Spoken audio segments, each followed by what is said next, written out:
नहीं बेटी, अब और नहीं खाऊंगा। बस इतना ही बचा है। ये लीजिए, मुंह खोलिए।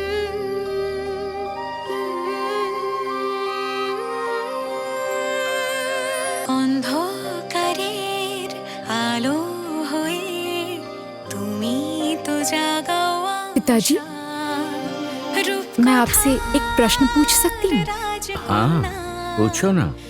अच्छा पिताजी, वैद्य कैसे मनुष्य होते हैं? क्या वो हमारे शत्रु हैं? नहीं, वो शत्रु नहीं है, पर वो मित्र भी नहीं है। न शत्रु है, न मित्र है। मतलब? मेरा अर्थ है, वो जंगल में रहते हैं, जंगली हैं, प्रकृति के बहुत समीप रहते हैं। हम लोग महल में रहते हैं, इसलिए वो हमें पसंद नहीं करते। वो सभ्य समाज से दूर रहते हैं, पशु पक्षी का शिकार करके पेट भरते हैं, खुली जगह में घूमते हैं। वो कब किसे अपना शत्रु बना लें और कब किसे अपना मित्र बना लें, ये समझना अत्यंत कठिन है। सबसे महत्वपूर्ण बात यह है कि वो बहुत ही बेपरवाह होते हैं, बहुत ही उग्र होते हैं। उन पे भरोसा नहीं किया जा सकता। उचित होगा कि उनसे दूरी बना के रखें। हम भी वैद्य हैं। हम मेहनत करते हैं और फिर शिकार करके अपना पेट भरते हैं। हम कभी चोरी करके अपना पेट नहीं भरते। उन पे भरोसा नहीं किया जा सकता। उनसे दूरी बनाए रखना ही अच्छा है। तो क्या सभी वैद्य एक जैसे होते हैं? किसी पर भरोसा नहीं कर सकते? महाराज, आपने भोजन कर लिया महाराज? अब आपके विश्राम का समय हो गया है। हाँ, बस हो गया। जब तक मेरी बेटी रूपमती है, मेरे भोजन में कोई कमी हो सकती है? बुद्धि काका, पिताजी पूरी तरह से कब स्वस्थ हो पाएंगे? अवश्य होंगे बेटी। तुम्हारे पिताजी बहुत शीघ्र ठीक हो जाएंगे। ये देखो, महाराज जल्दी से स्वस्थ हो सके इसलिए विशेष औषधि लाया हूँ। इसे ग्रहण करने के पश्चात विश्राम करेंगे। अच्छा पिताजी, अब मैं चलती हूँ। शुभ रात्रि।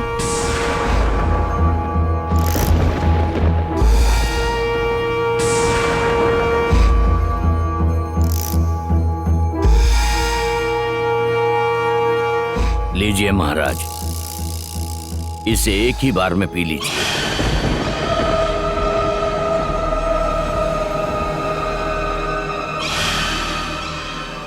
पी लीजिए महाराज। इसे पीते ही आपको क्षण भर में नींद आ जाएगी और फिर मैं अपना कार्य पूर्ण करूंगा। ये कितना कड़वा है। वैद्य जी, आपने ऐसा काढ़ा तो पहले कभी नहीं दिया। हाँ महाराज, मैंने औषधि की मात्रा थोड़ी बढ़ा दी है। देखिए महाराज, जब तक आप पूर्णतः स्वस्थ नहीं होते तब तक सबकी चिंता बनी रहेगी। दीजिए। अब आप विश्राम कीजिए।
कितनी देर और? कितनी देर और कितनी प्रतीक्षा करूं? चंद्रमा लगभग आधा आकाश पार कर चुका है और वो राजवैद महल से बाहर आने का नाम नहीं ले रहा है।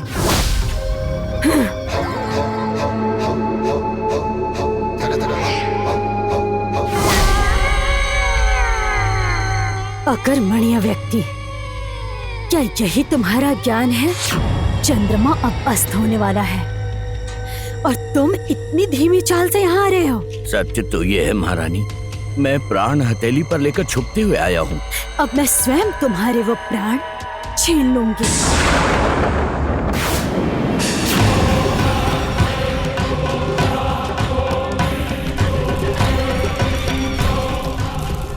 ये क्या कह रही हैं महारानी जी, आप मेरे प्राण ले लेंगी?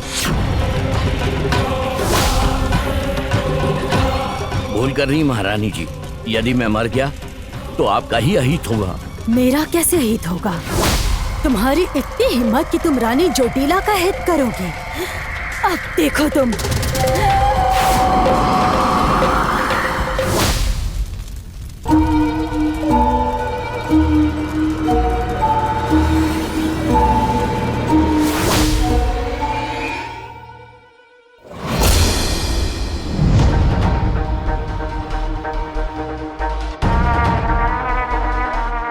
ये तो विक्रमदेव का आभूषण है ना? पूर्वजों की सौगंध। गले के हार को देखिए, इसमें आदिदेव का चिन्ह दिख रहा है। वाह वाह वाह वाह वाह! मेरा ये कार्य पूर्ण करके तुमने मुझ पर उपकार किया है, इसलिए इस संसार में जीने के लिए तुम्हें कुछ दिन और देती हूँ। जाओ। किंतु महाराज को पता चला तो वो मुझे छोड़ेंगे नहीं। महाराज के जाने से पूर्व ही उनके प्राण मेरे हाथों में होंगे। विक्रमदेव, अब प्रारंभ होगा रानी जोटीला का असली खेल।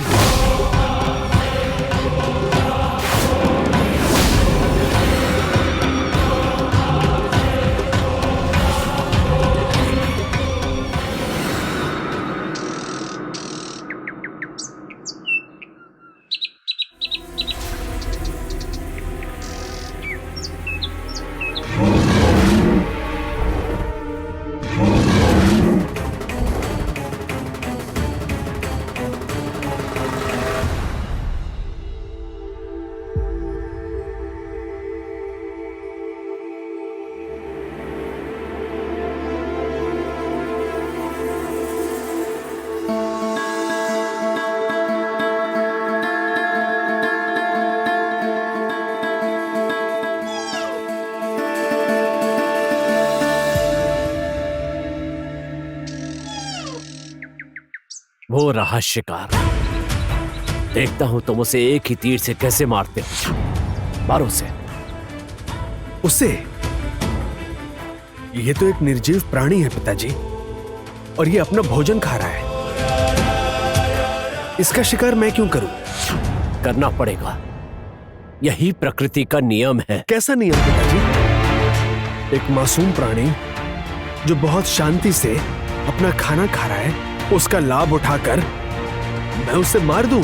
हाँ, तुम्हें मारना होगा, यही प्रकृति का नियम है।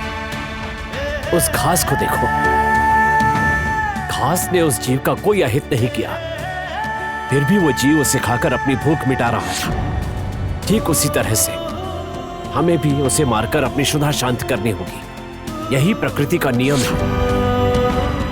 जाओ, जाकर मारो उसे, मारो।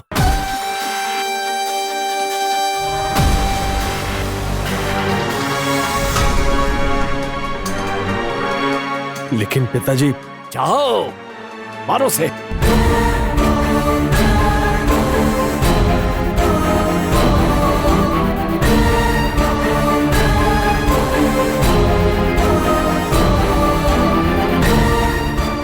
जाओ, मारो से।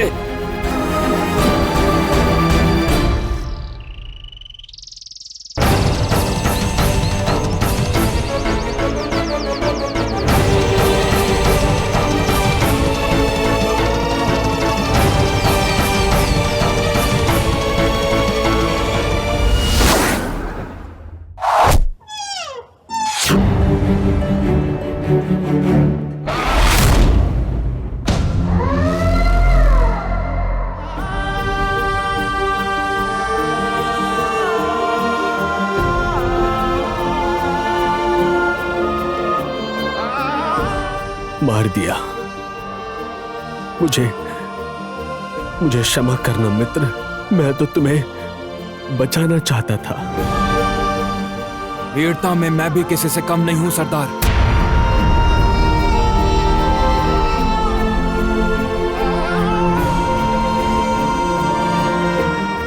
नहीं वीरदत्त, बिल्कुल नहीं।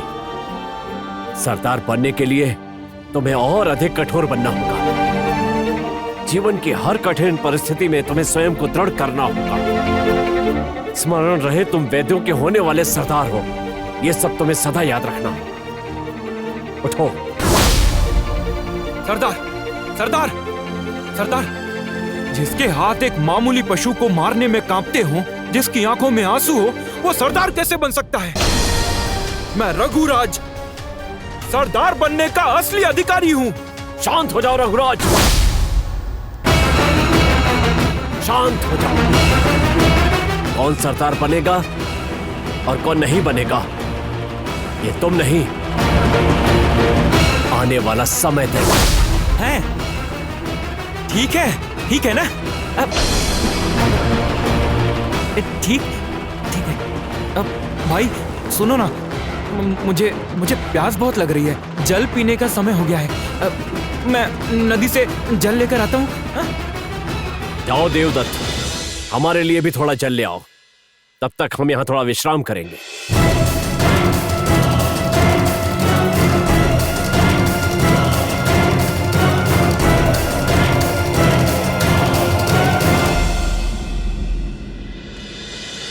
क्या हुआ राजकुमारी? कौन है यहाँ पर? बाहर आओ, बाहर आओ कह रही हूँ ना, अन्यथा मैं पहरेदारों को बुला लूंगी। पहरेदार, पहरेदार! अरे मैं हूँ मैं। क्या आपने मुझे पहचाना नहीं?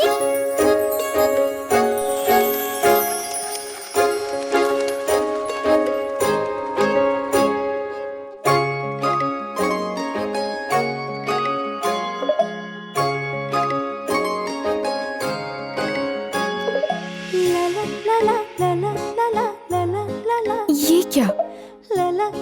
पक्षी तो मनुष्य की तरह बात कर रही है।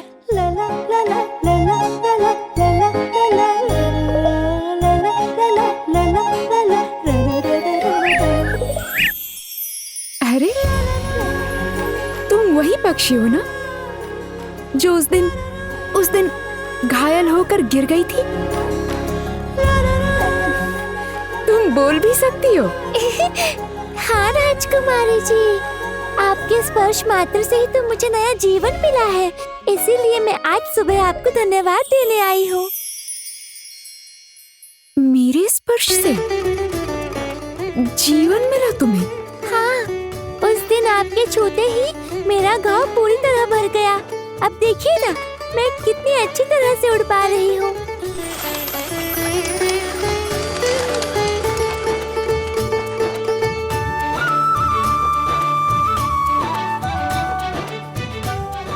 इसका अर्थ क्या है? एक पक्षी बातें कर रही है और कह रही है मेरे स्पर्श से उसे नया जीवन मिला। क्या ये वास्तव में संभव है? मेरे स्पर्श से किसी के प्राण कैसे बच गए? यदि ये सत्य होता तो मैं कब का बुद्धि काका को वापस भेजकर पिताजी का घाव ठीक कर देती। आपको विश्वास नहीं हो रहा? कोई बात नहीं, यदि मेरी बातों पर विश्वास नहीं है तो भविष्य में अवश्य हो जाएगा। अभी के लिए इसे संभाल कर रखें।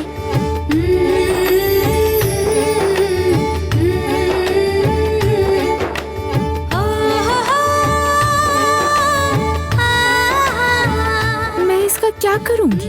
राजकुमारी रूपमती, तो अब मैं चलती हूँ, फिर कभी भेंट होगी। हमारी ये बातें किसी को बताना मत, ठीक है ना?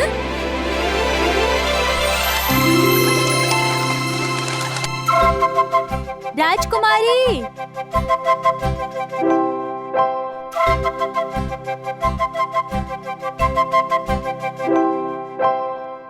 आओ। ये भोजन ग्रहण कर लीजिए राजकुमारी, तब तक मैं आपके स्नान का प्रबंध करती हूँ, ठीक है?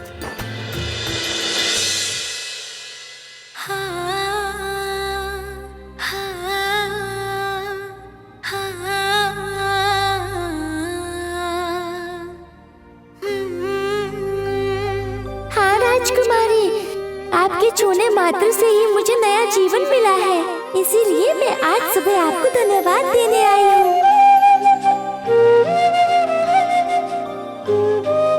मेरे स्पर्श से प्राण बच जाते हैं, तो छूने से कष्ट कम हो जाएगा। क्या मुझ में इतनी शक्ति है?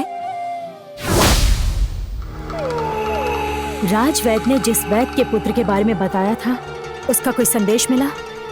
मुझे वो लड़का चाहिए। हाँ जोटिला, पर उस साधारण से वैद्य की लड़की को तुम पहचानोगी कैसे जोटिला?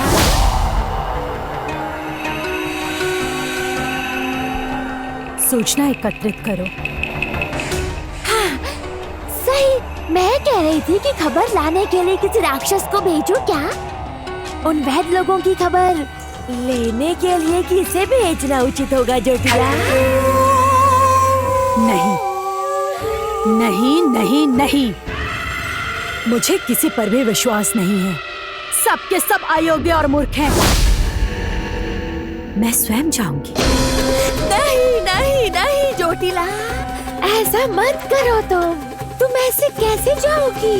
तुम्हें चोट लगी है जोटिला, तुम अभी पूरी तरह स्वस्थ नहीं हो। शांत रहो।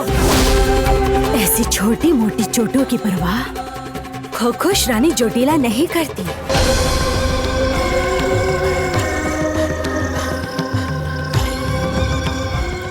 तुम यहीं रुको।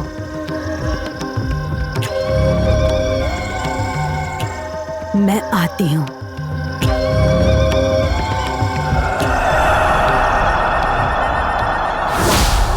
जैसा तुम कहो।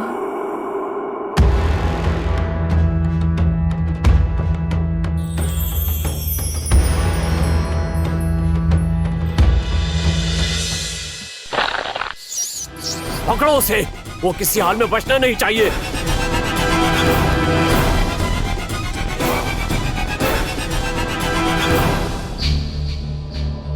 क्या हुआ? वो खरगोश कहाँ गया?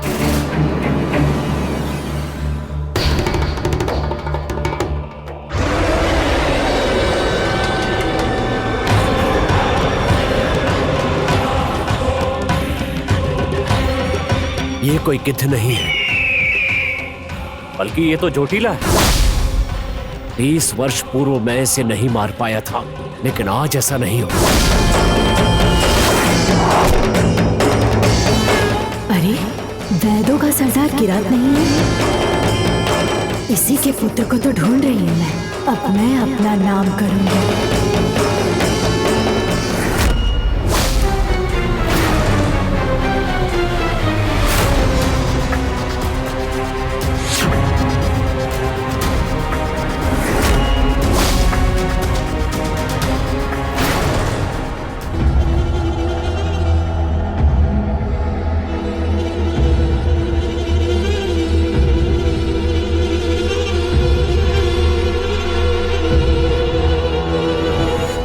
तुम वैदों के सरदार की रात हो ना? तुम्हारा बेटा कहाँ है? बुलाओ उसे। महाराज ने उसे बंदी बनाने का आदेश दिया है। अरे, बाजार में राजकुमारी के साथ अभद्रता की है उसने। झूठ मत बोलो। मेरा पुत्र ऐसा कार्य कभी नहीं कर सकता। कभी नहीं, कभी नहीं कर सकता।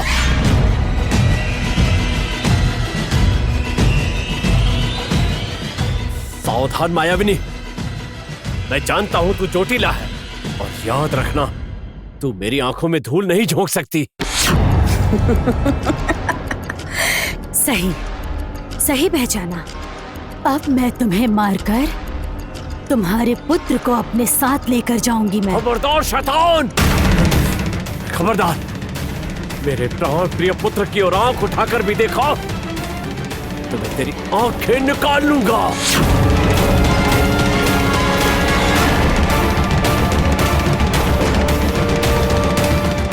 भाई, रूपनगर के ये राज सिपाही यहाँ क्या कर रहे हैं?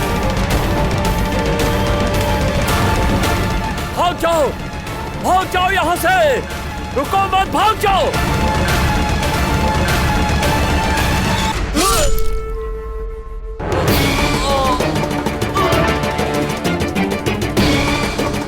पिताजी!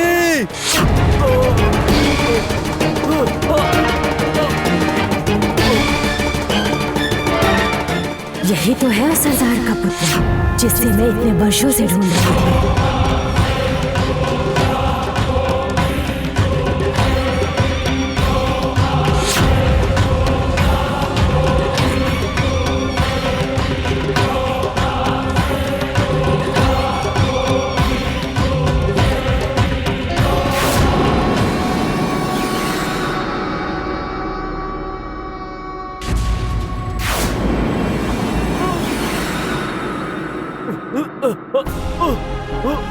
पिताजी, पिताजी, देवव्रत, पिताजी, आपको कुछ नहीं होगा। मैं आ चुका हूँ।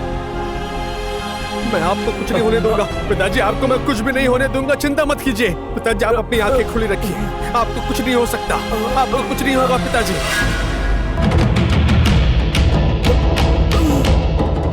कुछ नहीं होगा। कुछ नहीं होगा आपको।